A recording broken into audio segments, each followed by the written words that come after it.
selamat pagi. Tuhan Yesus memberkati kita semua. Dan saya berdoa biar kita terus sedang belajar gereja yang dibangun di atas dasar para rasul dan nabi. Jadi ada garis bawahi kata dibangun di atas dasar para rasul dan nabi. Jadi Paulus menyebut rasul dan nabi dalam Efesus 3 ayat 5 sebagai pemimpin.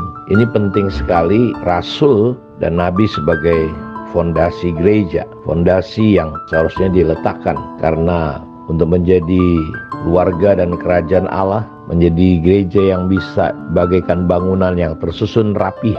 Maka dalam Efesus 4 ayat 11 dan 12 mencatat bahwa kelompok sebagai pemimpin gereja yang berperan untuk melengkapi orang-orang percaya, orang-orang kudus. Paulus mengatakan bahwa 5 jawatan dan rasul dan nabi, para penginjil, gembala dan guru diperlengkapi orang-orang kudus oleh 5 jawatan ini. Dan ini penting karena kalau kita lihat supaya kita mencapai pada kesatuan iman. Jadi rasul adalah yang diutus, merupakan orang yang pertama. Kalau kita lihat, rasul membagikan pesan tentang Kristus.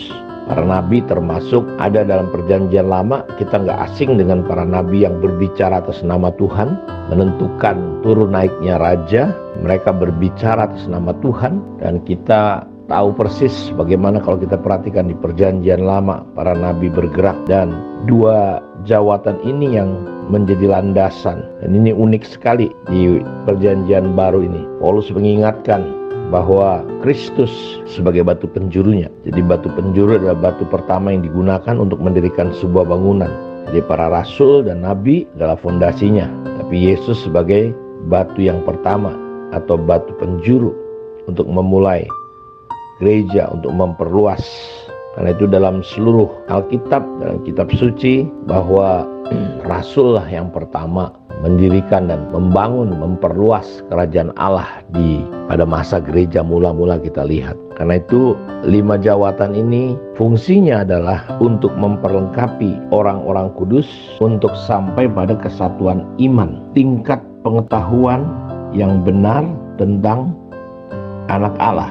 Ini saudara perhatikan betul ini.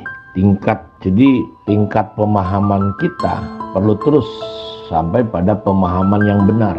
Kita melihat gereja selalu terpecah dalam masalah pengajaran.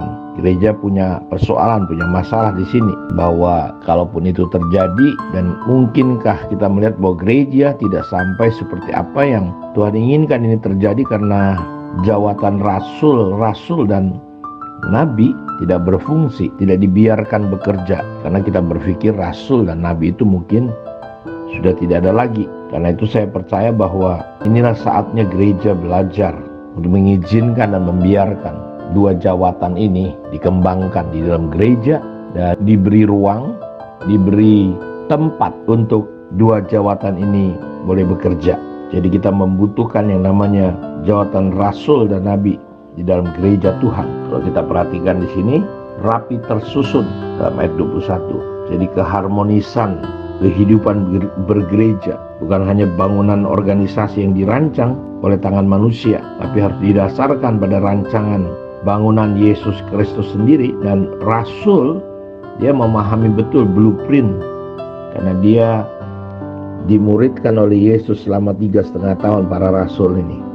Jadi gereja harus dioperasionalkan sesuai dengan keinginan dan kemauan Tuhan Yesus. Dengan demikian gereja akan terbangun menjadi bangunan bait Allah yang rapi tersusun, yang kudus di mata Allah dan berwibawa di mata manusia. Makanya kita baca kemarin bahwa gereja mula-mula ketika rasul-rasul naik kesaksiannya, di situ banyak orang takut, sungkan. Wibawa gereja begitu luar biasa.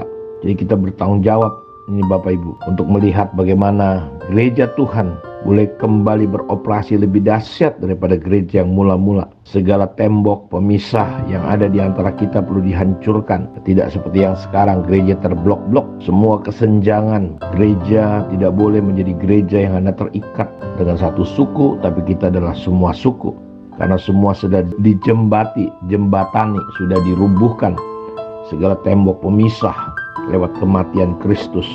Dan Tuhan telah menganugerahkan damai dan sejahtera dalam kehidupan kita bersama. Kita duduk sama rendah berdiri sama tinggi. Jadi kita adalah kawanan yang Tuhan sedang siapkan. Karena itu jarang kita terus belajar hari ini bahwa gereja tidak boleh ada pendatang. Kalau kembali kita melihat dari kitab Efesus pasal yang keempat ini, coba kita mempelajarinya. Dalam ayat 11, ialah yang memberikan baik rasul-rasul maupun nabi-nabi, baik pemberita-pemberita Injil maupun gembala-gembala dan pengajar-pengajar untuk memperlengkapi. Jadi hal-hal yang kurang, ini jawatan ini, 5 jawatan khususnya rasul dan nabi, untuk apa kita bisa melakukan pekerjaan pelayanan. Dan sasarannya bukan membangun diri, Babel, tapi adalah pembangunan tubuh Kristus. Saya tidak tahu apakah sudah menjadi orang Kristen yang mengasihi gereja Tuhan, mengasihi tubuh Kristus, atau sudah cuma mengasihi kelompok saudara sendiri. Gereja sekarang di sini persoalannya terpecah-pecah, bahkan bersaing, bagus bersaing, tapi kalau udah saling menggigit, saling menghancurkan, saling satu dengan yang lain memakan, ini bahaya. Karena kenapa ini terjadi? Ya 5 jawatan ini khususnya rasul dan nabi yang harusnya gereja menjadi dasar gereja, ini tidak ada. Dia yang memberikan untuk apa? Untuk melengkapi orang kudus bagi pekerjaan pelayanan, bagi pembangunan tubuh Kristus. Kita lihat indikasinya, sehingga kita mencapai apa? Kesatuan iman, pengetahuan yang benar tentang anak Allah. Dalam Yohanes 17 ayat 3, inilah hidup yang kekal. Hidup yang kekal itu apa? Bukan masalah mati masuk surga. Kehidupan yang kekal itu yang kokoh kuat adalah ketika kita mengenal Bapa, mengenal Yesus Kristus, satu-satunya Allah yang benar. Jadi kita perlu mengenali Tuhan dengan benar. Dan 5 jawatan, dan khususnya kita soroti rasul dan nabi ini, di sini dikatakan kita diperlengkapi sehingga kita bisa mencapai pengetahuan yang benar tentang anak Allah. Karena itu pengenalan kita tentang Yesus Kristus, tentang anak Allah, ini begitu sangat penting, fundamental. Makanya Yesus berkata, menurut katamu siapakah aku? Dan ketika Petrus menjawab bahwa dia adalah Mesias, anak Allah yang hidup, bukan kamu yang ngomong, tapi Roh Bapakku. Dan di atas pewahyuan Yesus Tuhan itulah aku akan membangun gerejaku yang alam maut tidak bisa menguasai. Saya nggak tahu sejauh mana. Banyak orang bisa aja cerita khotbah tentang Tuhan, khotbah berbagai macam, tapi ini secara pribadi, saudara, sejauh mana saudara mengenali, memahami siapakah Yesus. Saya senang ada seorang penginjil, dia bikin panduk ya, di kertas yang besar, dia berkata begini, siapakah Yesus bagi saudara? Karena ini penting. Dan tugas rasul, tugas nabi, dia melengkapi kita supaya kita sampai pada tingkat pemahaman yang benar tentang anak Allah. Siapakah Yesus bagi saudara? Siapakah Yesus dalam hidup saudara? Apa pandangan saudara tentang Yesus dalam hidup ini? Ini penting.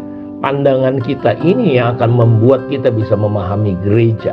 Pemandangan ini, pemahaman ini akan menentukan kita bisa atau tidak menjadi gereja kepenuhan Kristus yang bisa memenuhi semua dan segala sesuatu.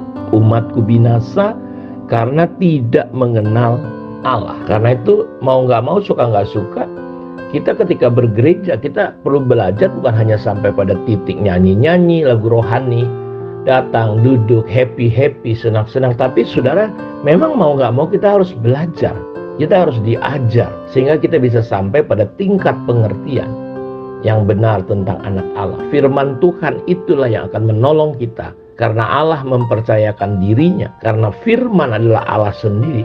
Ketika kita belajar prinsip tentang firman Tuhan. Karena rasul-rasul ini kan dimulai ketika Yesus memuridkan mereka. Dan inti daripada pengajaran rasul-rasul adalah mereka menceritakan. Mereka menjadi saksi, diutus untuk apa? Bersaksi. Siapakah Yesus, juru selamat itu? Siapakah Yesus, Tuhan pencipta langit bumi itu? Karena itu mari kita buka hati hari-hari ini untuk terus belajar, dilengkapi, dan kita dibangun di atas pengajaran para rasul dan nabi. Kiranya Tuhan memberkati kita. Mari kita berdoa. Bapa, terima kasih, diberkatilah semua anak-anak-Mu. Kami terus sedang belajar. Tuhan tolong kami untuk bisa memahami dengan benar, sehingga kami boleh dibangun di atas dasar para rasul dan nabi. Terpujilah Tuhan, lawat semua anak-anak-Mu jamah dimanapun mereka berada. Dalam nama Yesus Kristus kami berdoa. Amin. Tuhan memberkati kita semua. Shalom.